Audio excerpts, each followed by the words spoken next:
Assalamualaikum warahmatullahi wabarakatuh. Saya Dina Agustin, NPM F0G020011. Di sini saya akan melakukan penyuluhan tentang pengembangan karir bidan kepada mahasiswa. Assalamualaikum warahmatullahi wabarakatuh. Waalaikumsalam warahmatullahi wabarakatuh. Perkenalkan, saya Bidan Dina Agustin. Di sini saya akan melakukan penyuluhan tentang pengembangan karir bidan. Nah, boleh perkenalkan dulu siapa nama adik? Boleh. Saya Fadni dari Fakultas Penyes Unip. Oke. Apakah adik setuju kalau saya melakukan penyuluhan kepada adik? Setuju? Boleh. Seiring dengan perkembangan zaman yang terus menuntut kita untuk melakukan adanya pelayanan kesehatan yang terus maju dan juga penemuan-penemuan baru, maka sangat mempengaruhi pola pikir manusia yang ingin terus mengembangkan dan juga memajukan kualitas pelayanan kesehatan itu sendiri. Nah, tuntutan inilah yang menjadi suatu pemicu untuk kita mengembangkan karir seorang bidan dalam memberikan asuhan kebidanan. Hal ini sangat berguna untuk menurunkan angka kematian seorang ibu dan juga anak, serta untuk meningkatkan kesehatan ibu dan anak. Nah, untuk memenuhi hal tersebut, diperlukannya bidan yang menguasai kompetisi dan juga bidan yang profesionalisme. Di sini juga ada pola pengembangan karir bidan di mana ada struktural dan juga fungsional. Dari strukturalnya sendiri, bidan melakukan pengembangan karir tergantung di mana bidan itu bertugas dan juga bekerja, seperti di rumah sakit, puskesmas, dan juga bidan swasta. Pengembangan karir ini diraih berdasarkan tingkat kemampuan, kesempatan, dan juga kebijakan yang ada. Nah, adapun yang fungsionalnya, bidan dalam mengembangkan karirnya melalui pendidikan berkelanjutan, baik secara formal maupun non-formal. Nah, dengan tujuannya meningkatkan kemampuan profesional bidan dalam melaksanakan fungsinya. Nah, dari penjelasan tadi, apakah ada yang ditanyakan? Kalau kurang mengerti bisa ditanyakan. Dari yang Ibu jelaskan tadi kan tentang manfaat.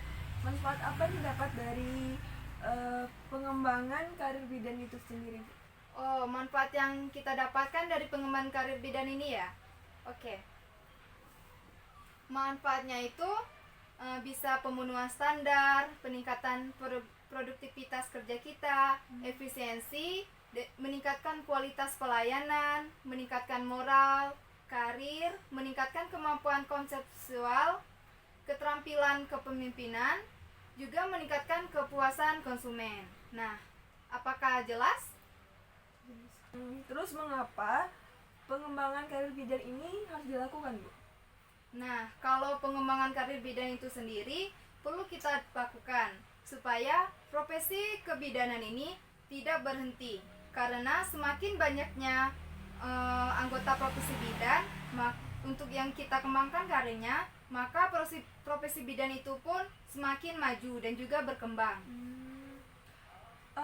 Faktor apa saja sih, Bu, yang mempengaruhi perkembangan bidan di dalam dunia kerja? Kalau faktornya sendiri itu tuh bisa dari pengalaman, pendidikan kita, prestasi, sikap kita terhadap rekan kerja kita, itu juga perlu, dan juga kedisiplinan. Terus kira-kira kalau yang pengembangan karir bidan itu sendiri mempunyai keberuntungan yang bagaimana itu, Bu? Jadi begini, Dik.